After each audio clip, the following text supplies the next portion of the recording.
For more on the humanitarian crisis caused by the Ukraine-Russia conflict, we now have Maria Ermina Valdeavilla-Gallardo. She's the head of the Philippine office of the United Nations High Commissioner for Refugees. Ms. Gallardo, thank you so much for joining us. Thank you very much, Denise. It's our pleasure to be part of your program. Now, Ms. Gallardo, exactly 2 months since the start of the Russian invasion to Ukraine, how many civilians, how many Ukrainian residents have fled the country, and do you have data on the breakdown of countries that they have fled to?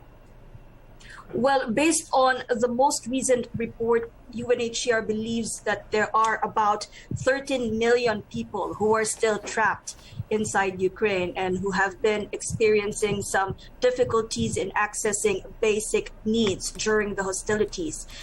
5.1 million have crossed the borders from Ukraine. So these are what we call the refugees. And we still have about 7.7 million internally displaced people that are being assisted by the UN country team and by the humanitarian actors on the ground. How about for partner nations with the UN when it comes to the housing scheme or sponsorship scheme? Aside from the UN, are there other countries that the agency has partnered with? Well, there are a lot of humanitarian actors on the ground, and states have been supportive in terms of ensuring that access to basic services are also provided. For UNHCR, for those who are internally displaced, we work together with the humanitarian country team, which is composed of humanitarian actors, other UN agencies, and some other donor countries who provide direct assistance in the form of protection, wash and sanitation, GBV and child protection counseling to address the issues on the ground. When it comes to refugees or those who have already crossed the border from Ukraine to the neighboring countries, UNHCR is the one leading the coordination process in support of the national mechanisms already in place to assist the refugees in identifying who among them are the most vulnerable and in registering them and connecting them to certain reception facilities that could best address immediately their concerns. So for those not yet refugees who haven't been displaced yet, where are they currently staying? Well, there are reception centers within the Ukraine that have been identified, and this is where the UN country team, the humanitarian country team, and UNHCR support is being provided. There is currently a mapping of actors and rapid services that could immediately provide interventions to the needs of these individuals. What's taking them, I guess, this long to be able to, I guess, be situated in a country or have a home? If we are talking about why are there prolonged stay in these reception centers, it's because, as you've mentioned a while ago, Denise, the hostilities are preventing movement of individuals from crossing Ukraine to another border. We have seen that there have been some explosives, widespread explosives being used, making it difficult for people to move around. So this is the issue that we are monitoring now. But for how about those who have already crossed the border? While example in Poland or in the UK, are we still dealing with people who haven't been displaced yet? Well, for those who have already crossed the border, these are refugees.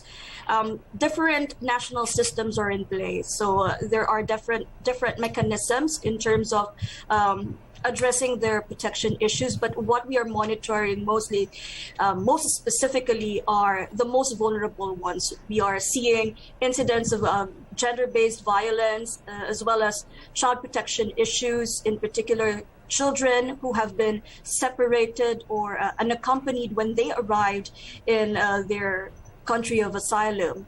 So there are different mechanisms by which the refugees would be able to achieve durable solution. But for now, there is an agreement directive among the states who are hosting the refugees to provide temporary protection to those who have sought refuge in their respective states. Now, speaking of the issues you just mentioned, the UN Refugee Agency, they wanted to ensure that Ukrainian women and children are not matched with single men in the Homes for Ukraine sponsorship scheme.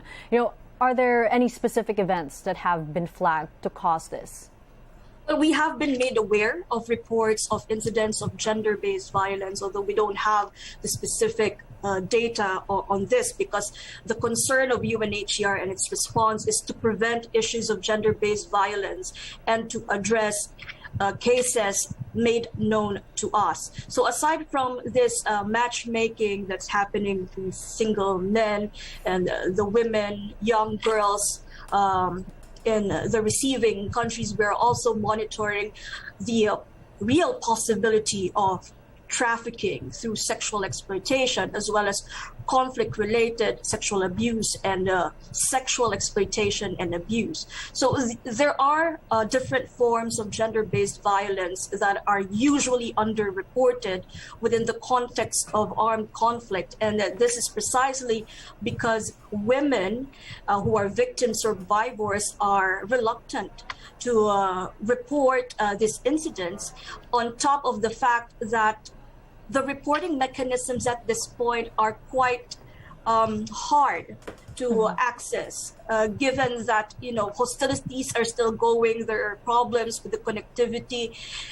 Hotlines are there, but we have to recognize the fact that gender-based violence incidents are happening, and more needs to be done in terms of firming up the referral mechanisms and making the people of concern aware of the services made available for them.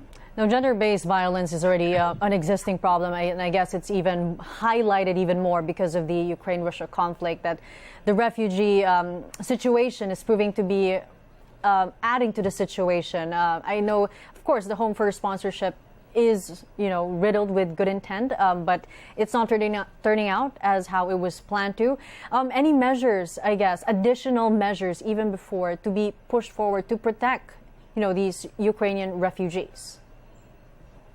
What is important at this point is the conveyance or the sharing of valuable information on what gender-based violence is, and the reality that it is something that could happen to any young girl and women who are affected by the armed conflict. Aside from the information awareness, it is the role of the receiving state, the national authorities, in coordination and support with the UN, to firm up the gender-based violence referral mechanisms to be made known to the women and girl refugees. And it's also important for those who have actually experienced it to get the interventions that they need. And I'm referring to the mental and health psychosocial counseling in order to help them process the trauma that they have experienced. Maria Ermina Valdeavilla-Gallardo, head of the Philippine Office of the United Nations High Commissioner for Refugees. Ms. Gallardo, thank you so much for joining us. Thank you very much.